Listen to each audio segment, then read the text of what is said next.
Hello and welcome to 21st Century Vitalism, podcast asking the question, what does it mean to be fully alive in the 21st century?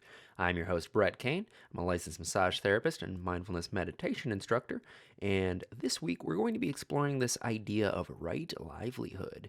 In my view, this whole vitality thing, the ability to feel fully alive, I think it has a lot of different variables and principles that we need to start kind of working with. And one of them is that the way you interact with the external world plays into directly how you feel about yourself, how you're perceived by the world, and ultimately the sustainability of what your practices are. So, this idea of right livelihood is really bringing into question like, what are the markets that I'm engaged with? Are they directly therapeutic to the planet, or am I adding to the chaos and harm that's done through like slave labor or um, just markets that deplete the resources of the world rather than rehabilitate and focus on longevity? So, one of the views that I can navigate this through is through the art of jewelry craft. Something that is really big, I mean, to all human society is jewelry, how we adorn ourselves using trinkets and talismans, and what that represents to us on a metaphysical level, an emotional level. But something that is fairly commonly known is that like blood diamonds are a thing. There's a lot of really unethical practices out there that are creating a lot of harm and a lot of really dangerous markets. So, in order to help me like kind of investigate this and a little bit more about jewelry craft, I wanted to invite my really close friend Benjamin Ripley on to the show. And me and Ben have been friends. Me and Ben have been Ben and Ben and Ben. We've been friends for about 6 years now, and I've had the pleasure of watching him grow his craft from simple wire wraps that were, everything was coming together, but watching that go from like, yeah, that's cool to like absolutely jaw dropping, meticulously crafted, perfectly etched metal pieces that have stones in them that are hundreds of dollars. Watching him just transform his entire life through this practice has been really one of the great joys of being able to interact with him. So not only do we get to talk about what I was mentioning earlier and like participating in ethical markets, but we also talk about just like the process of internal development that it takes to really be working effectively with this medium. If you drop the ball on one aspect of your life, that's going to impact your nervous system to a degree where one wrong move and it's thousands of dollars down the drain. So really it's the cutting edge of one of the most interesting and high risk art forms that I think is out there, and it's something that I don't think a lot of people really talk about or give a lot of consideration. So it's been really cool. I've had front row seats to watch him go through his ups and his downs and kind of find this beautiful plateau where he's creating this really wonderful, consistent product that is inspiring, not only for his clients that he's working with on his one-on-one custom creations. It's inspiring for him and it's inspiring for me. It's really given me a sense of like how to play the long game and how to really set my own value. He's definitely one of my close brothers. I really enjoy this conversation. I really enjoyed, all these years together and just finding him really, really manifest in a way that is authentic to how I've always seen him. Like it's really his internal and his external is really starting to line up, and it's primarily through navigating the world of jewelry. I just ate a piece of banana bread and it is all up in my throat still, so sorry about that. But yeah, that's what this episode is going to be talking about. We talk about maintaining a consistent practice with your art, what it takes, how you have to have all these other aspects of your life in order to stay on the peak of your game, which you really need to be when you're using this medium. We talk about ethical markets and kind of like the contrast from like custom jewelers to like say like a K's or something like that, like a mainstream jeweler, kind of like what this whole psycho spiritual process is of creating one of these beautiful, amazing, intricate pieces of work that you then wear. And yeah, it's a really cool talk. We cover a lot of ground. It's is going to be really useful if you're pursuing your own artistic endeavor, as well as if you have no idea what jewelry craft is about or like the depth that it can actually provide. This is just a really cool episode that helps dive into that. So I don't want to take up too much of your time in this intro. I do want to say if you want to support the show, head on over to Apple Podcasts, give us a 5-star rating. You can follow us over on YouTube, Instagram, the Facebook, any kind of channel that you're receiving the show on. If you interact with it, it actually really helps us rise through the algorithms and help other dope people find the show. And, hopefully we can help as many people as possible. That's why I'm doing this, is so if one episode doesn't suit you, then maybe the next one will. And, there's many different keys for many different locks. And I want to use this show to be, the locksmith, so to speak. So, yeah, please, if you would like to drink some tea, do some stretches, open your heart, and help me welcome the wonderful Benjamin Ripley onto the show.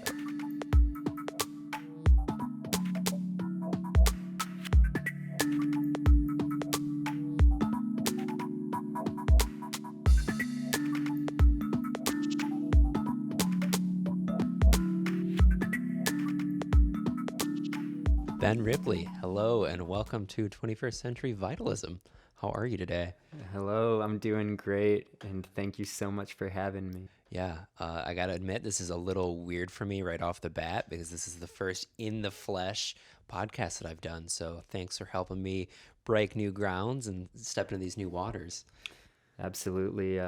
Let me know if my eye contact becomes too intense or weird for you. I can look in the corner if you need. I mean, I'm okay with intense eye contact, honestly. I usually have a video aspect for that thing, and usually I'm the one weirding the guests out, so it'd be nice to be on the other side of that dynamic and really see what kind of space I'm creating for people. Cool. So I wanted to talk to you about jewelry. You are the resident jeweler of my life, and it's been a really cool journey watching your specific path because you've come from like a yoga background, you've done music, you've done all these different things, and then somehow ended up crafting metal. And I'm just kind of curious, what was like the main impetus to drive you to this specific craft? It's very specific. Yeah, it really is. And I ask myself that question a lot, largely because I can trace back so many different aspects of my life that have led me to this. It really feels like that one thing that everything's been preparing me for. There's a lot of building, engineering, there's a lot of business, figuring expenses. We're working with very precious materials, and you have to know what you're in for. And then, of course, there's a lot of very artistic sides to it. It's a lot of what I'm doing, even though I'm manipulating these metals that are very hard and you have to put a lot of force into them. It's very delicate. You have to be singing with your tools. There's a lot of finesse involved in that. And then you mentioned the yoga aspect of my life, and I can't even tell you how much this ability to breathe and draw my focus and to manipulate my attention intentionally feeds into the work that I do. And it really, whenever we've like had conversations, because this is not our first talk on this, that really is something that kind of seeps through the words that you say when you're relating to your practice. Is my impression is that you're still doing yoga.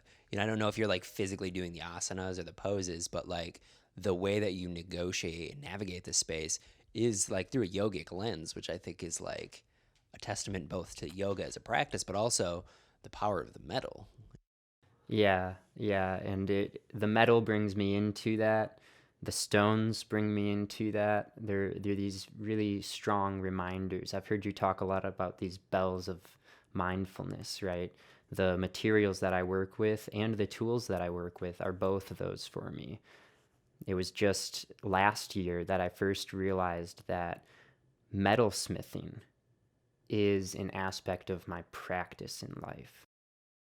So how did you, what does that feel like? Because I feel like there's a lot of people out there who don't have that kind of relationship to like any sort of practice or path. And like when you really finally settle, it's kind of the same thing with this podcast. It like, for me, it was just like something clicked. It was like the puzzle piece was in place. Like, what did that feel like for you? Man, it's hard to say because there are so many different moments to think back to. There's been a lot of struggle. There's been a lot of just frustration leading up to it. But there was this time in which everything did click. And for me, it was a settling into the ultimate commitment. This is the purpose of my life in terms of my work. And when I realized that, everything in my life surrenders to it now. Yeah, that was actually something I had on my list here. It's going to be intentionally later in the talk, but like I think now it's a good time because it's coming up, and that once you make a decision, like once you like create a path, like the rest of your life kind of has to conform to create space for it. And it like is like a really strong stabilizing force in orienting in the world. It's like how to stand upright and move forward. It's like all like through this is like a walking stick. Like, do you kind of feel similar? Yeah, it's both the walking stick and it's also the aspect of my life that allows me to bring everything strongly to that walking stick. In other words, I've I've been able to get out of my own way a lot more. The walking stick, the craft is always there, but there's so much in life, right? And the if you lean fully on that walking stick, you could well snap it. You could injure it and break it, right? And the relationship between you and that walking stick or that craft is very important. And so every other aspect of my life has to be held up, has to be strong. Um, there's been a lot of me wanting to I just want to sit at my bench. I just want to make jewelry. And the reality is, okay, I want to make jewelry. So now I got to go work two other jobs so that I can afford my life and the materials that I need to put into this. Yeah.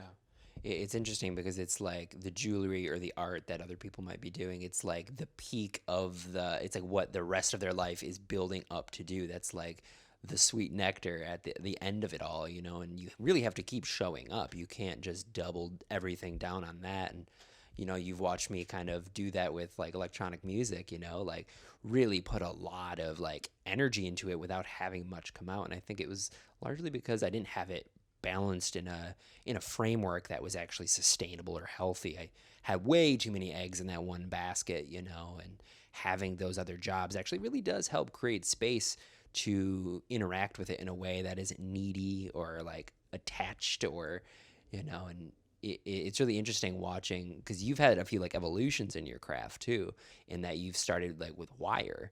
And I was over here like, yeah, but you could like always keep working with wire forever. But like, you're like, no, I think like I need to take this next evolutionary step.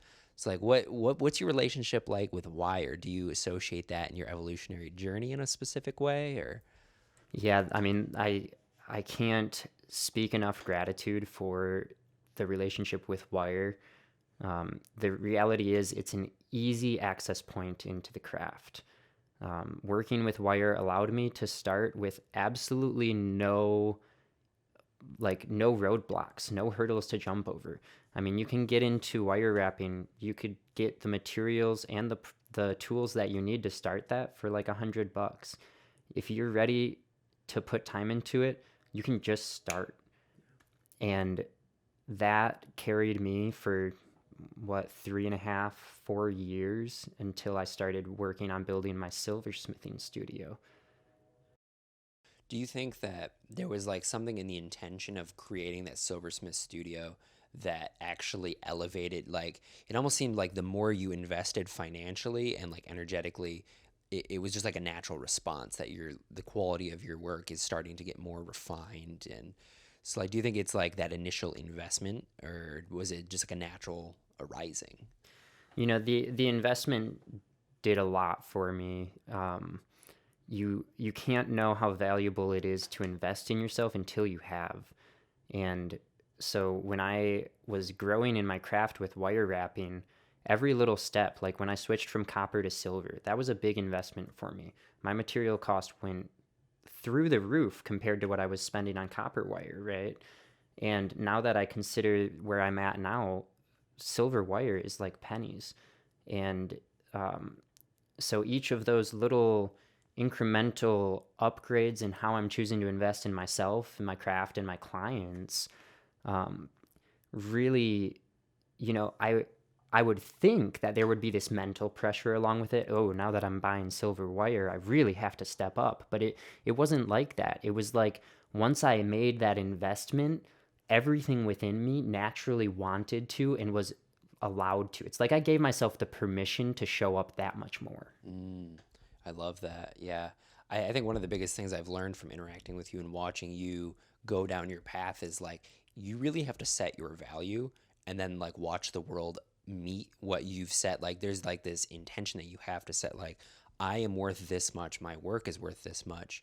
And then like once you really do that and you give yourself the permission to do that, you it like evolves your mind and your work. And do you think, I mean, this is kind of an internal process for you too, right? Yeah. Yeah, absolutely. You know, the metaphor that's so beautiful within goldsmithing and silversmithing is I'm melting down these metals and I'm casting them, I'm forging them, and using the catalyst of fire to melt down these metals. And within my life, it's like I'm using the catalyst of this craft to melt down who I am so that I can pour it and reforge it over and over and over. And that's what's really wonderful about these precious metals is there's no waste, right? You can melt down gold as many times as you want. You mess up, you melt it down. You mess up, you melt it down. You do it over and over again. The metal doesn't degrade. You don't lose anything in that process. And it's that same thing within myself is, you know, it's terrifying. After I've built up for however many years in one aspect of the work, I have this idea, I have this thought, oh man, I have to change something. I have to go for this now. I have to invest in all new equipment so that I can work with gold as well as silver, right? And it's like, that's terrifying. I feel like I'm going to destroy everything that I've done up until this point by melting down what I'm doing already and reformatting it. But every single time I do, I watch within myself. And again, it's not like this mental pressure, or it's not like it's not something that I'm telling myself to do. It's something that just naturally happens when I give myself the opportunity to be melted down and reformed. Every single time, it seems like I'm reformed with just a little bit more finesse, a little bit more attention to these details. And I guess I'm getting better and better at that process of reforming myself, right? Which allows me then to show up for the craft. So is this something that the craft itself is teaching you, or is this something that you were kind of inspired from another aspect of life that you're kind of seeing is also true within this? Or is this something that's becoming evident as you continue this process? Is this like your main mode of transformation, or are you bringing in other influences? There's so many other influences. Without them, I would not have any of this perspective on what's going on with the craft. Um, that that understanding that has been generated through meditation practices, yoga nidra has been my staple through everything. All other practices seem to have ebb and flowed for me. Yoga nidra has just been constant. But yeah, all of these practices, and then also different forms of education, right? I'm learning new things. Like right now, I'm pursuing my builder's license for a company that I started with my father. We're doing building. That course and that education is awesome. It's feeding into everything else that I'm doing. I've been studying neurology and how the brain works and this brain chemistry for the past 2 years pretty intentionally, and learning about neuro or learning about these receptors and these neurotransmitters, how they work, has started to inform that as well. And it seems like any path of education or any path of practice will inevitably feed into this. Yeah. It really does give testament to the idea that, like, if you learn any one thing deep enough, then you learn something about everything. and like the deeper you go, like the wider your breadth of understanding for like principles in the world is. If you're able to kind of draw those conclusions over seemingly different modalities and practices, you're still going in the same direction, even if you take a little side skirt, and especially if you're doing stuff like engineering that I'm sure directly, it's a little less of a side skirt and more of like a supercharge of what you're already doing. Yeah, it's been really fascinating, especially now with like seeing the quality of work that you're doing. I feel like really this year you've really aligned your thought and your concepts with the actual physical manifestation.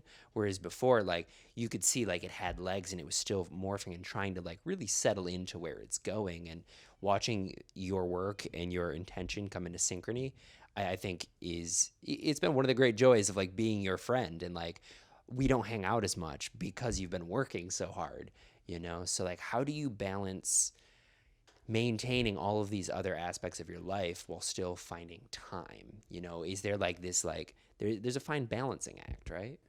Yeah, there absolutely is. There's the temptation on either side of it, right? To overcommit time and energy to my craft, or to overcommit time and energy to my wellness practices, or to my social circles, my friendships.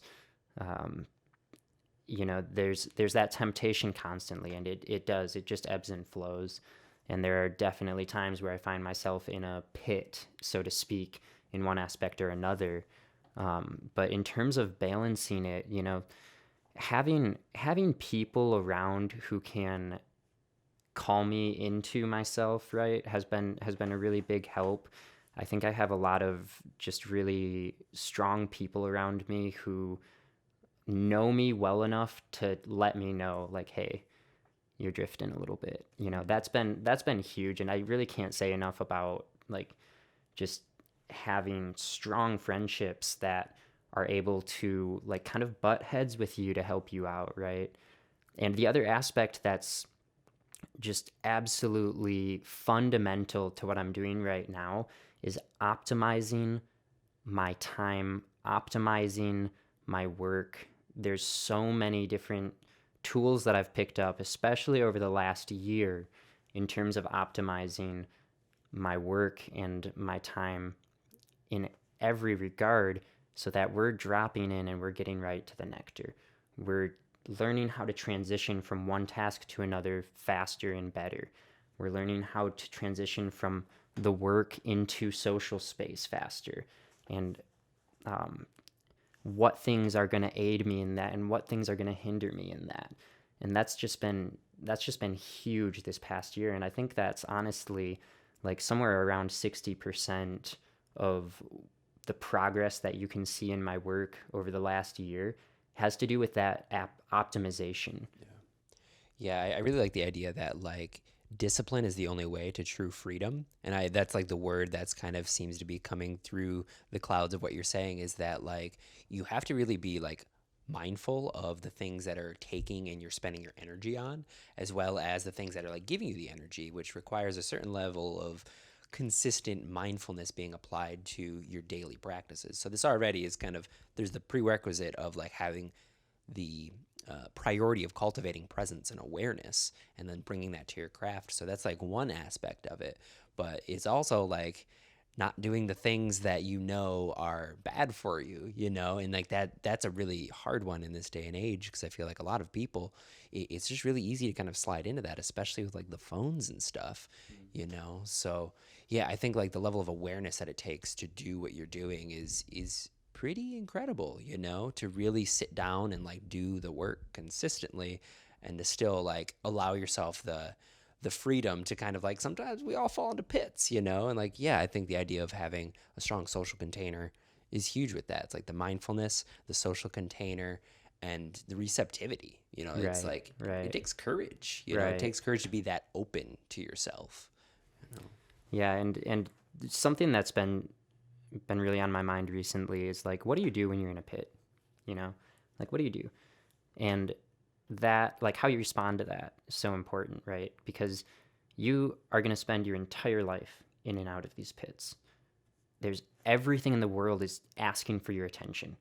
And you, like, there might be one person alive on the planet today who actually directs their attention to where they want to, right? The rest of us are getting pulled a lot.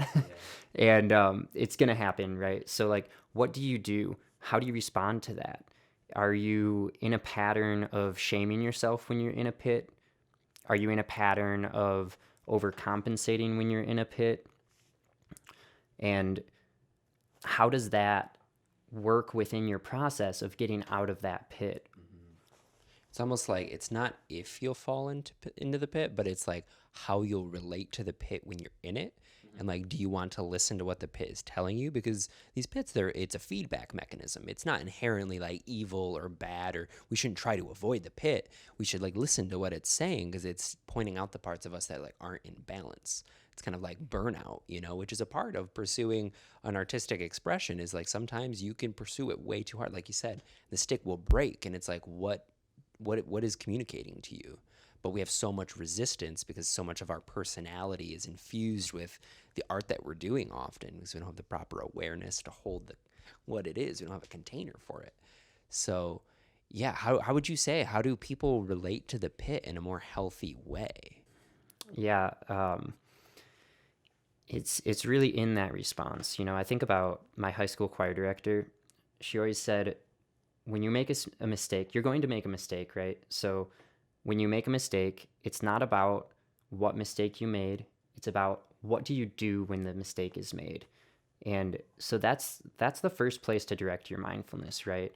It's not about fixing the pit. It's not about getting out of the pit. It's about paying attention to yourself, because that's the key ingredient. You can get out of anything. You are beyond powerful.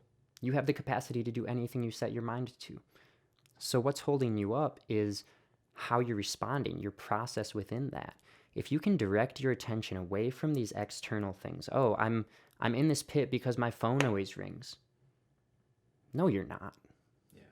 You have the capacity to make changes to yourself, or turn your phone on do not disturb at certain times or whatever. And so when you can direct away from the excuse, away from the blame, right? It doesn't do any good for me to like sit here and blame myself and beat myself up over anything. I do have to recognize my mistake. That's critical. Mm-hmm. That is absolutely critical. Can't suppress it. Right.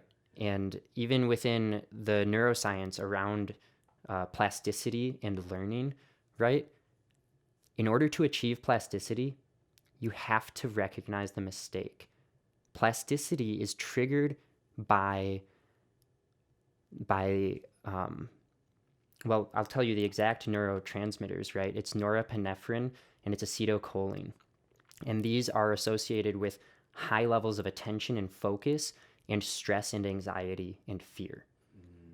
That is what triggers your brain to make a note and say, hey, I have to learn something here. If you're glancing over your mistakes and you're saying, oh, well, that wasn't my fault, that was somebody else's fault, or just laughing it off, oh, ha, ha, ha, whatever, it'll be fine, right? I'm not saying like beat yourself up, because that's not productive. However, when you recognize that mistake and you internalize that, you take the second to say, this is what I did wrong, you will have a release of norepinephrine and acetylcholine that will feel anxiety, fear. You'll be heightened in your attention. And at that point, that's when you can put in reps in a new direction. Like that. And then you will naturally experience learning towards your goal. Yeah. It's interesting because it's like it requires you to be on the cutting edge of that and to be really aware. And it's almost like, from my own experience, the part of you that starts to act differently happens naturally. It's like there is the choice to be cognizant of the thing and allow that to bubble up and feel the emotions and to learn from it. But going forward, it's not like you have to like choose differently. It just naturally happens. I know. Do you kind of feel like that's Absolutely. And I should give credit to what I'm speaking on right now. This all comes from the Huberman Labs podcast. Dr. Andrew Huberman. He's a neurologist and an ophthalmologist at Stanford Medical. and he's doing a lovely podcast. Definitely check it out. It's on YouTube. It's on Instagram. Just these learnings about neurochemistry and how to work within your system. But so you mentioned the change, the actual learning, right? The learning does not take place at that moment of recognizing the mistake. Mm-hmm. So this goes for how you relate with yourself and others, right?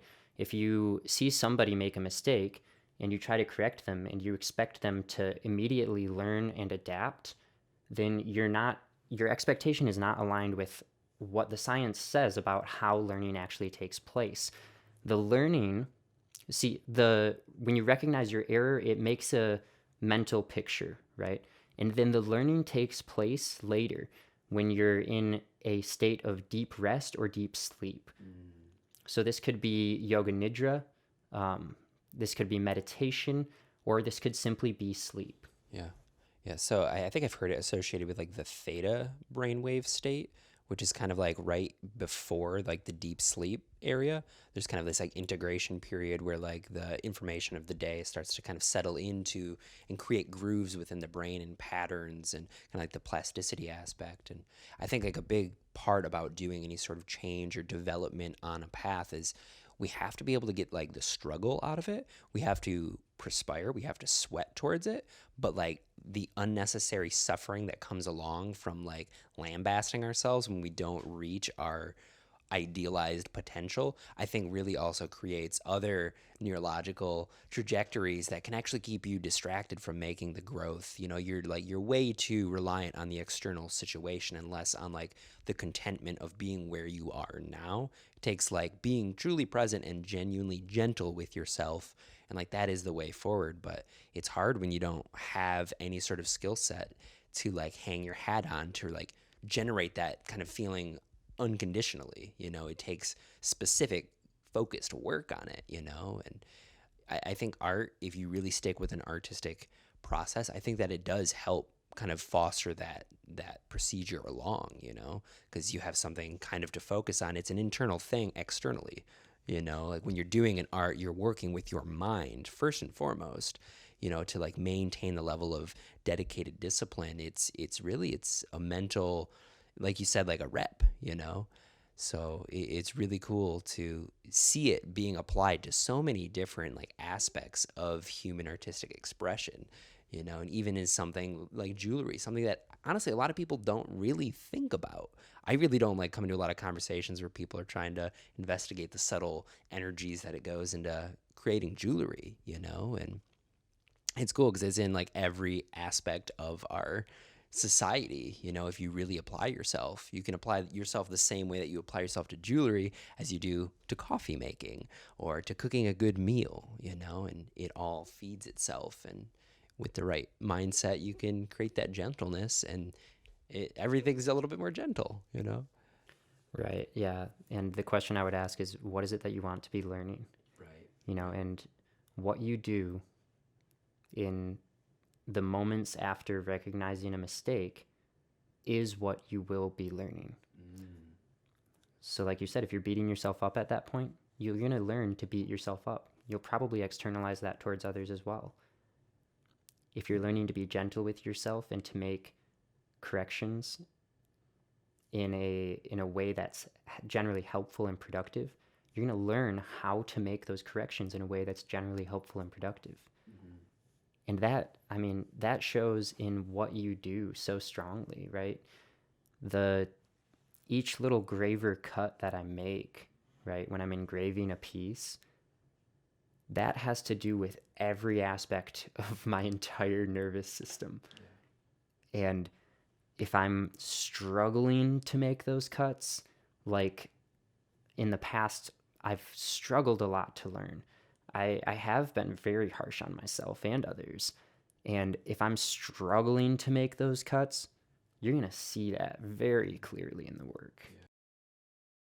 It's like the artistic artifact using your old brand's name is like it's a manifestation of who you were in that time that you were creating it.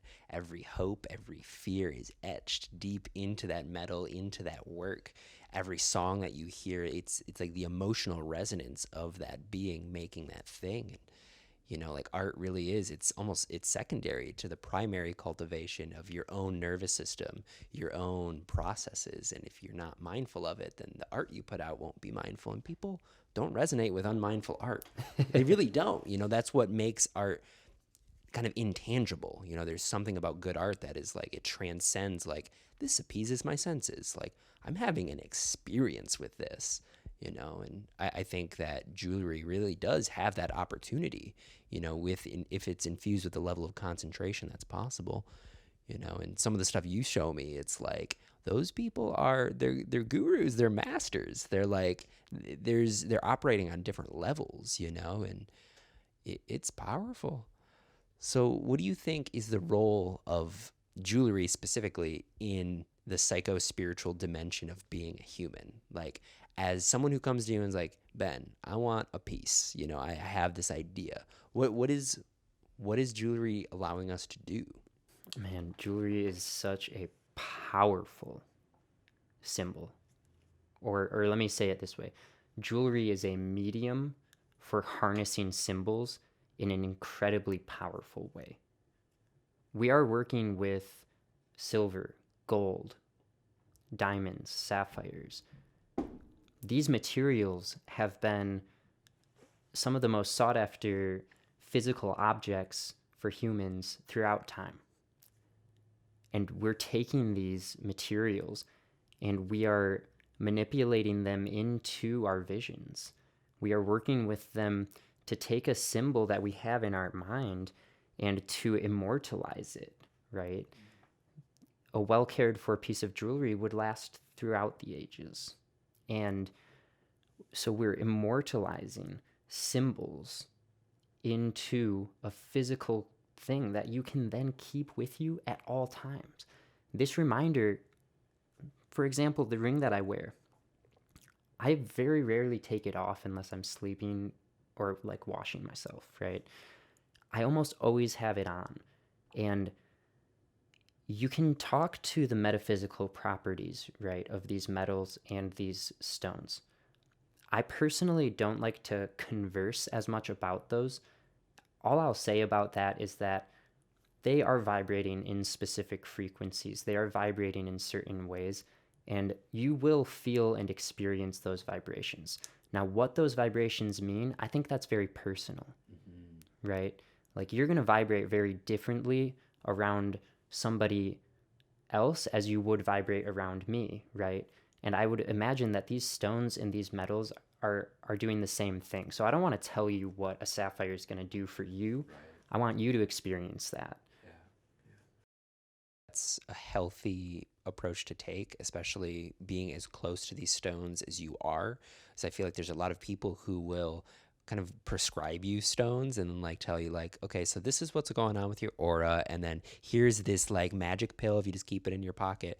And it kind of takes like the you out of it, and like the relationship, the spontaneous connection that you feel with these objects. And I really think that relationship that you build with your talisman, if you will, is like, that is the primary thing, and you have to like really go on that journey yourself.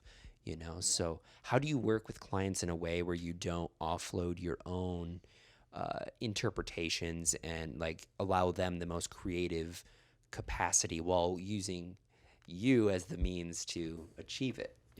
Right. And that's such a delicate thing, man, because the reality is I am only able to stretch so far outside of what I do. And I love working with people because that's how I get that exercise. Somebody comes to me with a design or an idea, and we work together. We bounce the idea back and forth, and that stretches me outside of what I do, right? But I can only stretch so far at any given time. And so I need people to recognize where I'm at, to recognize the sort of the portfolio of what I'm doing at this point. I mean, if somebody came up to me today and said, hey man, can you make me a wire wrap with this? I'd probably just say no, because that's not where I'm at right now. Yeah. And there are a lot of people who are very intimate with that process, And I just direct people to these people because that's what they're intimate with, right? So it has to be a delicate balance between what the client is looking for and where I'm at within my own vision. And so we bounce ideas back and forth, and it's just this really beautiful marrying of symbols and concepts. And together we create something more beautiful than either one of us could have ever thought of. Wow. And it's cool because you're also opening up to the greater field of the phenomenal world, and that, like, the stones you're choosing, each of these stones has a story and a place that's been resting for thousands of years. And the forces that are all coming together to produce one piece, especially when you work with a client, you can't even, like, I don't know if you take full credit or responsibility for the construction of that, because it almost seems like there's so many converging forces that are creating this piece, and like it is your hand that's doing every one of the etchings. But do you kind of feel like the jewelry kind of exists and you're like uncovering it from like the fabric of reality? Is it, or like, how much of you is in each of these pieces? How much of your client is in this piece? Do you draw a distinction, or it's just one massive unfolding? It depends on which process we're looking at, because some people do come to me and they just say, hey, do something you want to do, right? And they still are supporting and creating the opportunity for that to unfold. So they are very intimate with that. And then what I create is based on how I see them seeing the process, right? It's never, when I'm building for a client, it's never just my inspiration, right? But the same could be said when I'm building for my own line. And you mentioned the story of the stone. And that's something that's so important to me. As a jeweler, this industry hasn't really been very ethical. Let's just call it what it is. Blood diamonds are a thing. Right. And a lot of people have made a lot of money supporting regional strife in these mining communities, supporting slavery, child labor. A lot of people have made a lot of money supporting these things. And, it's something that really came to my attention in the coffee industry, working with directly traded coffees, hearing the stories about the specific farmers and their lives as they're farming these beans, and then working in relationship with the roasters and importers, and how much their lives have grown richer, right? Not just in the fact that they're getting paid more, they are, but in the fact that they're seeing this connection from their farm to this extraordinary cup of coffee being brewed all day at a sweet cafe, right? And like, that's something that I think the farmers could have never dreamed of, but we could have never dreamed of it without the farmers. And so I take that same approach with sourcing gemstones. Over this last year, I made a firm commitment that I will only be purchasing gemstones that are highly transparent in terms of where they come from, either completely fair traded or given a strong guarantee that they have not supported regional strife or any slave labor. This comes through companies that have robust fair trade protocols and work directly with miners. Sometimes they don't know the exact information of the mine because it's a co-op that they're working with, but simply the guarantee that these stones have been paid for properly, right? These miners are being taken care of, and that they're not supporting any regional strife. Most of them are being cut in the US for the stones that I'm purchasing right now, and the ones that aren't, we know exactly where they're being cut. We know who's cutting them. And so we take any guessing out of it.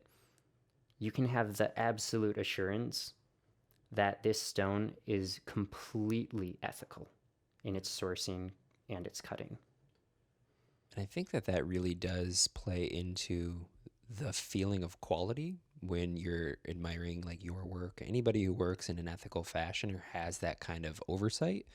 And when you compare it to work that you can find at like a K Jewelers, not to throw them under the bus, I don't know how they are, but Go ahead, throw them. I'm throwing them. But like these like mass produced pieces that don't really have any heart, they don't have any ethics behind them. I mean, this might sound a little woo, but I think you can feel like a vibrational difference. Like it's so much easier to form like a genuine relationship with a piece of work when you know that it's not infused with the pain and suffering of people who are getting abused. And I, I'd love to see more things kind of pick up that mantle. And I'm really glad to hear that that's something that you're incorporating. Is that kind of like a common theme in kind of the higher class jeweler world? Yeah, within handcraft jewelry, you get people who are very intimate with their process at every level. So how do you, when like making a sale with something like this, like it almost, I'm trying to think of how I really want to word this. I feel like someone, it's sometimes hard to get a lot of money together to like, how do we, because like I do see the importance of it as like a milestone. It's kind of like a rite of initiation to be adorned with something of this nature. Like, have you felt that sense of kind of, have you ever had to like explain to people, or do you typically get people that come to you who are like, I completely understand why this is the way it is and I want to engage with this? Or do you kind of feel like there's like a stumbling block with like the general populace, like, why the heck is this much or this, that? Like, how do you navigate the market of this craft? That's something that has very much evolved with my process as well. When I was making wire wrap jewelry and walking around the parking lots at music festivals selling them, I remember the days. everybody tried hustling me. Yeah, Everybody. yeah, And I got hustled. yeah. Let's say it. I I have certainly been hustled. I've been stolen from, and that happened when I was presenting myself in a certain way, and that was based on how I saw myself and the value that I saw in the craft, right? And at that time, I wasn't sourcing fair trade gemstones. I was buying bulk from some random dealers in India, and they were coming to me very, very cheap. Yeah. And the quality sucked, Yeah. to be totally honest. But what has happened now that I've become more intimate with my process, I understand all of the different aspects of what's going into it. I've seen that my pricing is purely fair. Yeah. There's no gouging. Years ago, I thought to myself, wow, a piece of jewelry costing $200, that's crazy. How could I even justify that? And at this point, my custom process starts at $750. And the reality is, when I can express very clearly what we're doing, people don't necessarily know what price range it's going to be. But when we get to that point of talking about price, people understand. Yeah. And that's very different than when I was just kind of all over the place trying to pull things together. Back then I was running a hustle. Yeah. And now I'm working to protect myself and my craft and my studio, right? My tools are very expensive. The materials, especially since taking the plunge into fair trade, exclusively fairly traded gemstones, my materials are a lot more expensive now. Yeah. And that's something that we're doing for everybody. Right.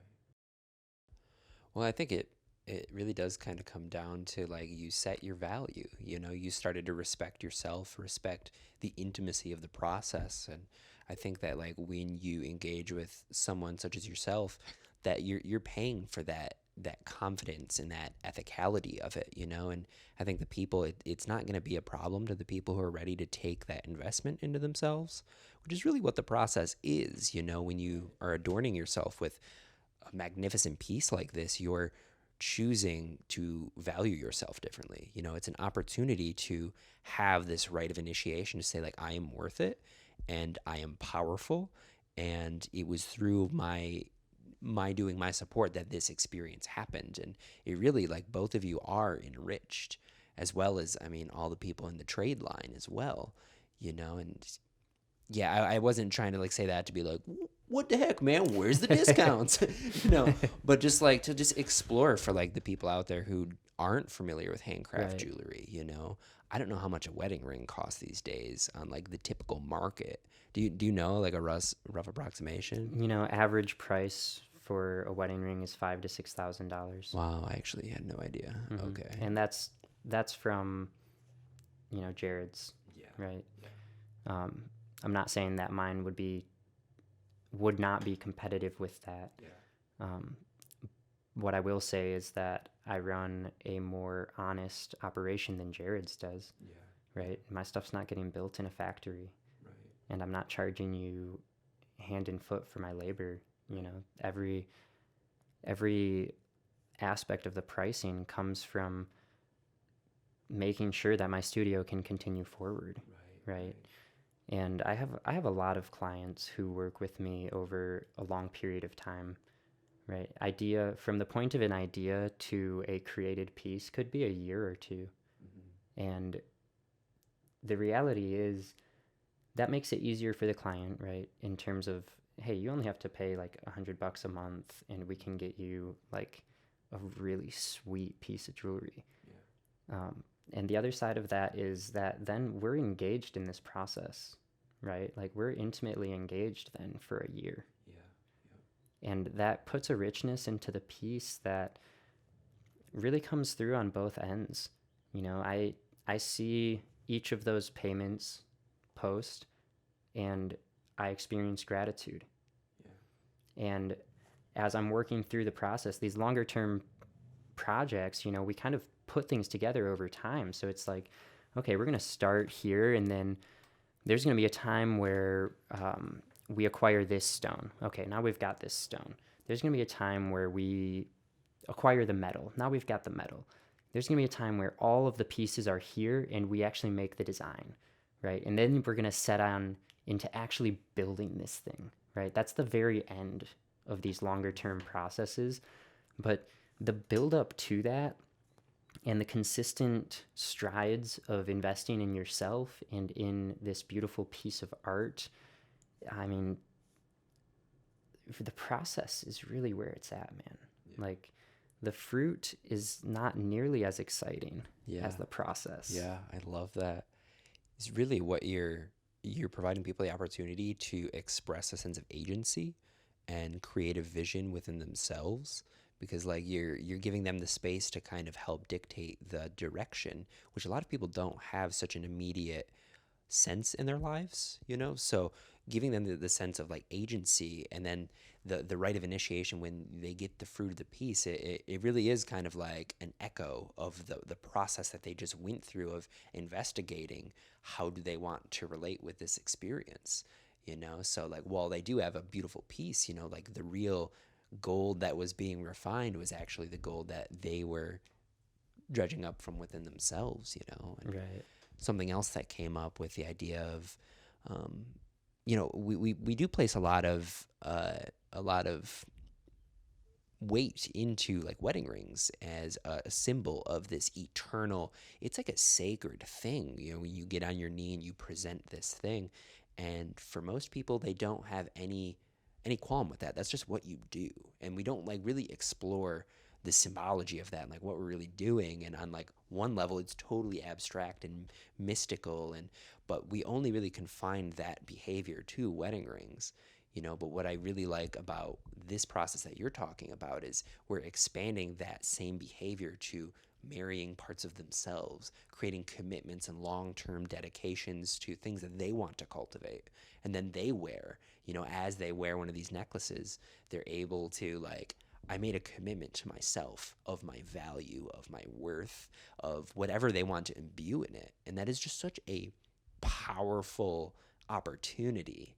And my mind is constantly expanding on the idea of jewelry the more that I see you commit to it. And it really is an incredible part of the path. It really is an important thing, the way you adorn yourself and the way you take care of your physical image with these excess things. It's insane.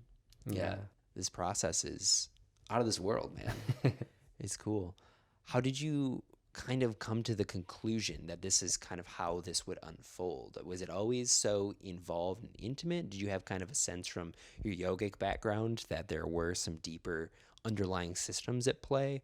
Or is this just something, kind of like a Satori moment where it was like, oh, I got to like treat this really, really importantly? Like, how did you develop this space?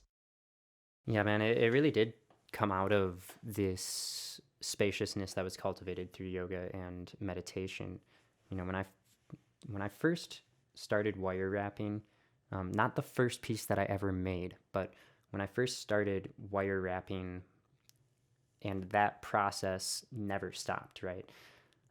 I was out on a car camping trip in Colorado, and I had been doing yoga nidra, I had been meditating, and my partner and I at the time, we decided to take 5 months and get lost in the Rockies. And at that time, I was reading Patanjali's Yoga Sutras, and I was taking a practice which was still rather new to me. And I was creating kind of my own practice up in the mountains, experimenting with it, playing with pranayama, playing with these different asanas, and playing with the manipulation of energy in order to create an experience, right? And I was in the most spacious place I've probably ever been in the Rocky Mountains. And that was when I started wire wrapping every day. And so just naturally, I was sitting here thinking, Atta yoga nushasanam, making a weave, yogaschita vritti nirodha.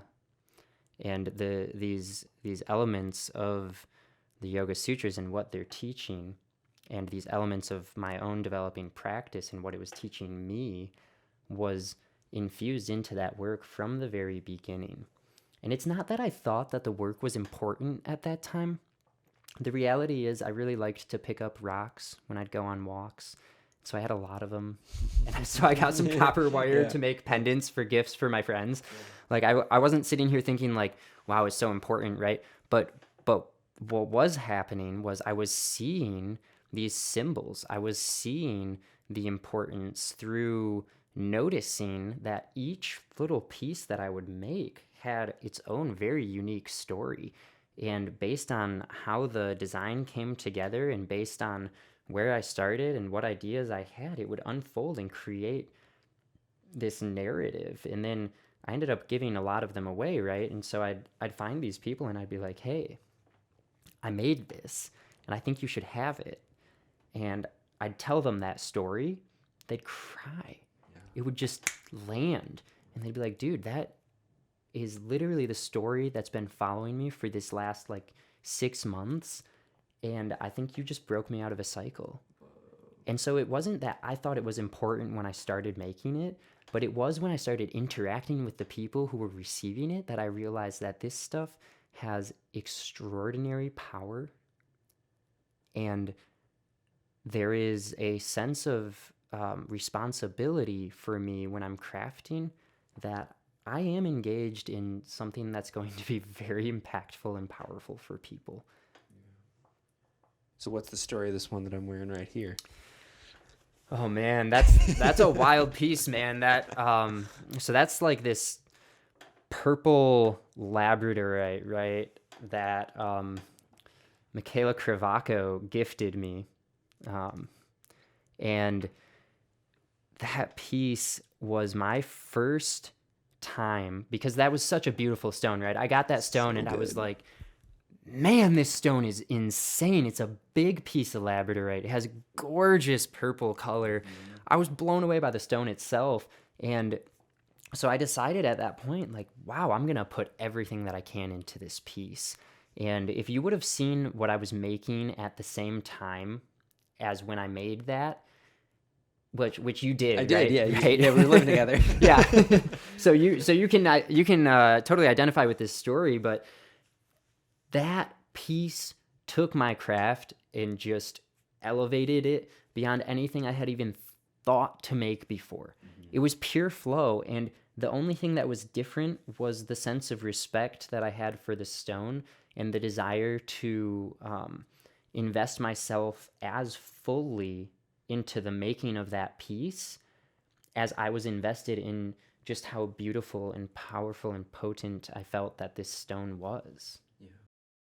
I remember those moments. There's quite a few of those when we were living together where you'd be making a few pieces like, yeah, those are cool, dude. I really like what you did here and there. And then just like, boom, and then this like massive piece. It was just like jaw dropping. There are many of them that I think you still have the, what's it?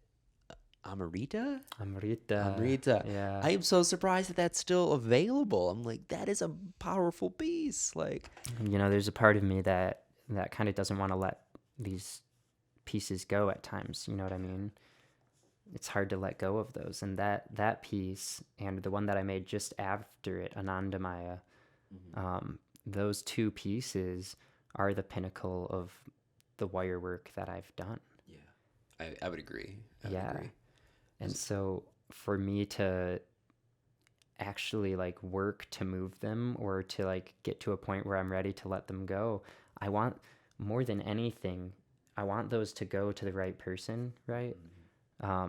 And so I don't want to like sell them. I don't want to like market them and push them, right? Yeah. I want some sort of like because they're just really special to me, and they always will be, right? I may never go back to wire wrapping.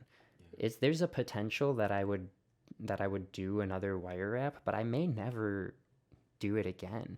And so those could very well exist as the pinnacle of my work as a wire wrap artist. Wow.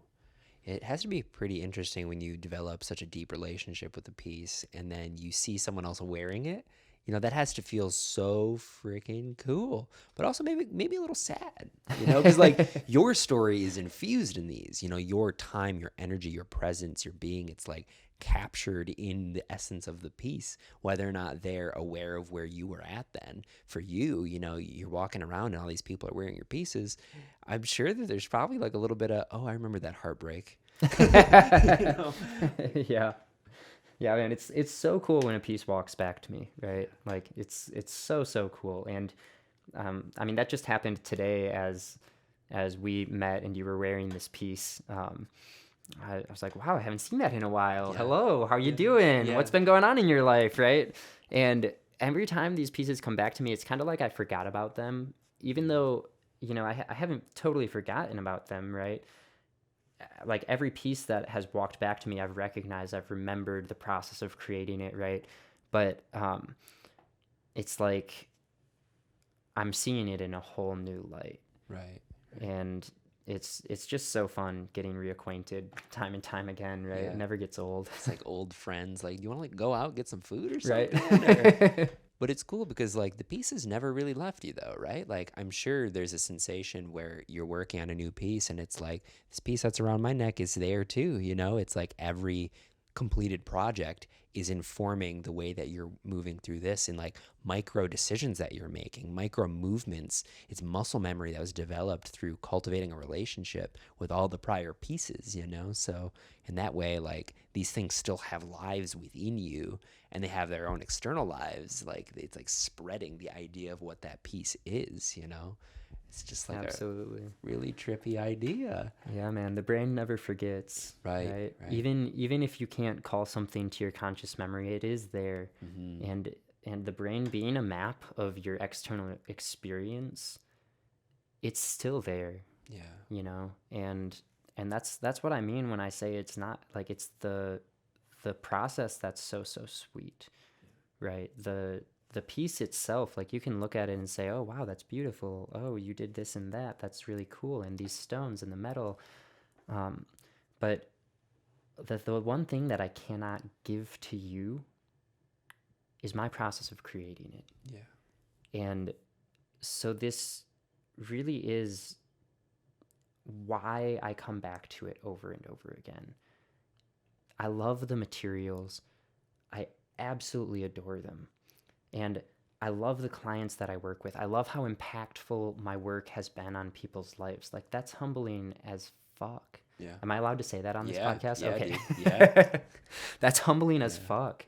And it breaks me down over and over again, and it, like, that's amazing. But the reality is, it's this whole process of of asking the stones how they want to be set, asking the clients how they want to see the stones set, what symbols they want incorporated, and then figuring out how am I going to bring all of this together, and then taking each little cut with my saw blade, taking each little solder joint, that experience, as frustrating as it can be when it's not going well. Yeah, I'm sure. I'm sure. That experience is why I keep coming back. Yeah. And I'm sure there is like a level of intensity you kind of have to go through. There's like a gate of fire where it's like, yo, one slip up in this $1,000 piece, done, So like there's also that kind of like standing on like the cutting edge of like, the ability versus like everything falling apart, is there's really not much like it. Like compared to like maybe like rock climbing, like that ultimate screw up is like death. But, but like with this, like the ultimate screw up is like thousands of dollars, the relationship, the space that you've meticulously cultivated with your clients, with these stones, which have been in the earth for thousands of years. It's a lot of pressure, It's the same pressure that made the stones is still present, It hasn't gone out anywhere. And it demands that respect, Mm-hmm. And it really seems as if there's like a teacher, Yeah. Yeah. It requires a lot of stretching from you, I'm sure, to be able to really show up. And, it's as ancient as the earth, and we're all kind of being asked to show up to that same cutting edge in our own ways, our own unique ways, whether it's to make the perfect burger at Burger King or, there's definitely always that potential for that space to be made where, everything's like a rite of initiation if you want it to be. Yeah. Yeah, absolutely. And it really, it's not so much about what you're doing, right? And all of the atmospheres and environments will shift and change, but it's really how you show up that makes it rich or not. Mm-hmm. Well, I feel like that's a natural spot to bookend this. Thank you so much for joining me in the HQ. It's my living quarters. Spoiler. Yeah, this has been great, man. Where can people find you?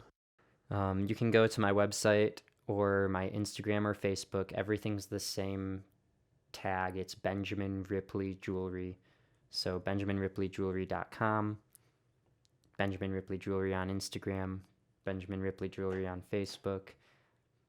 It's all right there. Cool. And you're probably available to meet with clients and the such if someone's wanting to begin this magical process with you? Yeah, absolutely, man. The process starts with a conversation, right? And I'm always available either to connect digitally or to plan something and meet up in person. Cool. Awesome. Well, Ben, this probably won't be the last time. So thank you so much for joining me. Yeah, thank you, Brett. I've been looking forward to this for a long time, so glad we got to sit down and talk. For sure. Right on. See ya. All right, my friends, that was the episode. Thank you so much for listening all the way through till the end. You are the real MVP of the show. If you want to stay in touch with Ben's platform, head on over to BenjaminRipleyJewelry.com. That link will be down below. It's the same handle for all the social media. He's definitely probably the most active on Instagram, so if you want to stay up to date with his current projects and what he's got in the works, I definitely encourage you to check it out. His platform is like a nexus for all things jewelry. It's really cool. It is a constant inspiration for me. So yeah, once again, thank you so much. This has been another one of these lovely talks. I really like sitting down with my friends and sharing my platform. That's definitely an important aspect of this for me. So thank you again for 30 episodes, y'all. We are peaking that middle double digit world. We're getting to 50. That's crazy. Wow, what is happening right now? Anywho, yeah, be well, have a great week, and we'll see you next week, Wednesday at 11 a.m. Bye.